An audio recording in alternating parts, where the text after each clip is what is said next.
All right, welcome. Today we're diving into something really strange, but also kind of beautiful. It's an allegory, a story about jesters and gargoyles and the sometimes uncomfortable shapes that truth can take. Let's get into the geometry of grotesque truth. So we're going to break this down into 6 acts. Think of it as our roadmap. First up, we'll meet our main characters, this doubled thing. Then we'll watch a massive revelation totally shatter a kingdom's lies.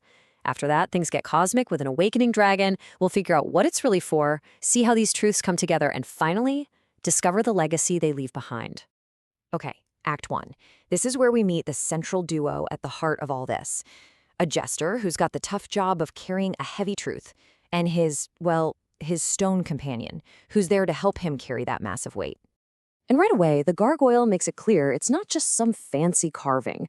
It speaks with a voice described as, get this, proportioned to the cosmic silence. I mean, wow. It basically says, I am memory, an ancient witness that gives real power and history to whatever the jester is up to. So you see how they work together, right? They're basically two halves of the same whole. The jester, he's the guy on the ground, the one taking the truth right into the messy, rotten parts of the kingdom. But the gargoyle, that's the anchor. It's this living memory of centuries of hypocrisy, and that's what gives the jester's message its real punch. And the source material has this perfect name for them, a doubled thing. It just fits so well. Because, on the surface, they look ridiculous. A court jester with a weird-looking staff. But if you actually bother to look closer, you realize you're dealing with this ancient, terrifying force of reckoning. All right, on to Act 2. And this is where things really kick off. No more just watching from the sidelines. Now the truth is about to step out of the shadows and into the spotlight in a big way. Picture this, the Gilded Hall, a place just dripping with excess, full of lords patting themselves on the back. And right into the middle of all that comfortable phoniness comes this disruption. And it's not even from the jester. It's a low growl from the stone gargoyle.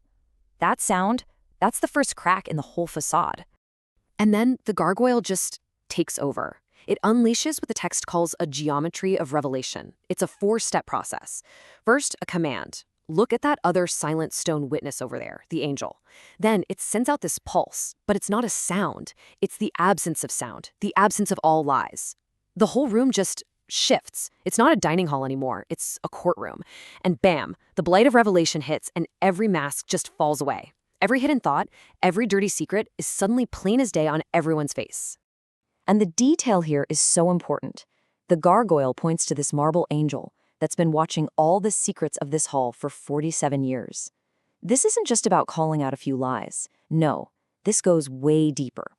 It's about confronting a kind of self-satisfaction that's so deep, it's completely forgotten how to even ask itself questions. Okay, so just when you think you've got a handle on the scale of this thing, the social, the psychological, the story just blows up. Act 3. A brand new, much more primal force is about to wake up. Deep, deep beneath the kingdom, a verdant dragon stirs, and its first question is a big one. It basically asks, who's shaking the very foundations of the earth while the kingdom is busy with its silly, invisible little games? It's immediately setting up this huge contrast, right? The deep reality of the earth versus the superficial human world. So this dragon, it's called the Not Self, and that's exactly what it is. It's everything the kingdom isn't. It's that wild, untamed truth of the natural world that was here long before any laws were written or buildings were raised. It's like this grotesque mirror held up to the kingdom's pretty, civilized face, forcing it to see the raw reality it's been trying so hard to ignore. But what's the point of this huge dragon, right? Is it just here to smash things? Nope. Act 4 really gets into the philosophy of what it's all about. This is no simple monster. Its role is way more subtle and absolutely essential. So the dragon announces, I am the spirit that always denies, and the jester gets it, instantly. This denial, this negation, it's not about destruction. It's about facilitation. It's about tearing down the lies to help the exact same revelation that the jester and the gargoyle are trying to bring about. So what's the dragon's job description? Well, it's got 4 main things on its to-do list.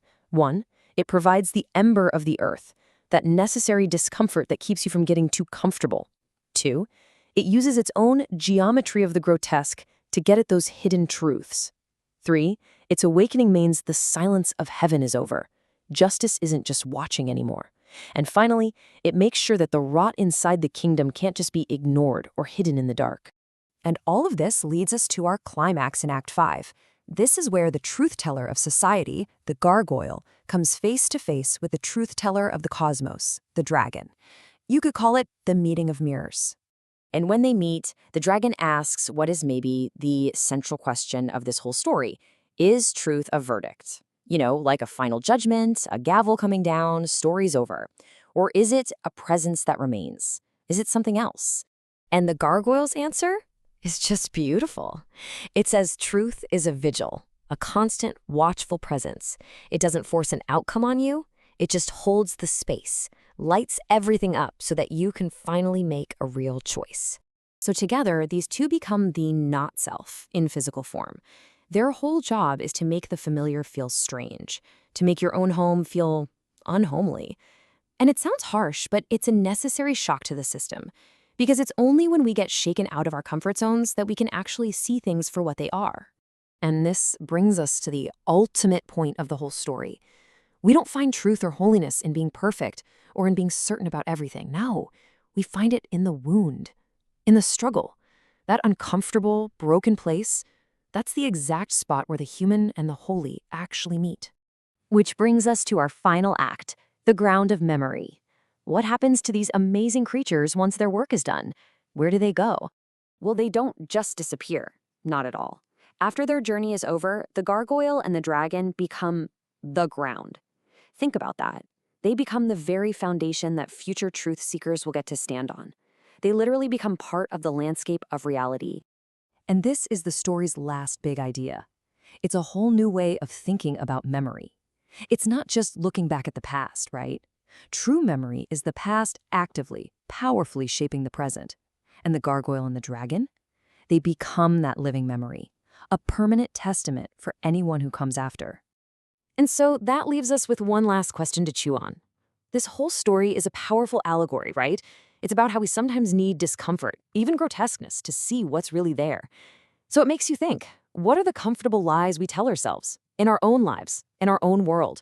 And what kind of strange, grotesque door do we need to open to finally, truly see them?